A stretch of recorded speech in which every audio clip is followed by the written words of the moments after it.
Pemirsa, pergantian tahun tinggal menghitung hari. Mengingat di awal tahun akan ada perhelatan politik yakni Pilpres. Pertanyaan pun timbul, bagaimana pertumbuhan ekonomi nasional pada 2024 mendatang?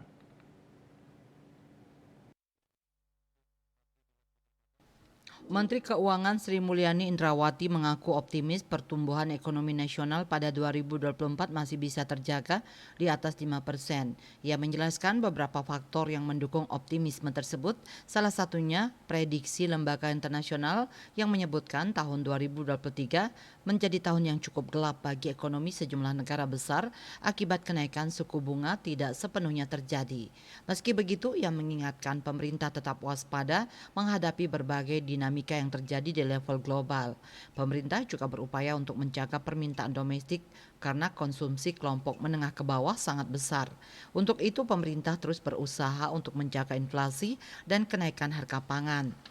Di sisi lain, pertumbuhan pajak yang tinggi juga mampu mendorong pertumbuhan ekonomi ke depan. Namun demikian, Menkyu melihat hal ini menjadi critical point bagi Indonesia karena harus menjaga momentum pertumbuhan yang menjadi basis pajak.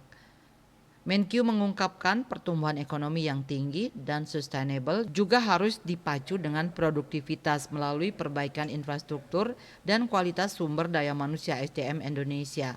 Selain itu, Menkyu menilai APBN juga harus dijaga kesehatannya untuk menahan berbagai guncangan yang akan muncul di tahun depan. Bisnis Bali melaporkan.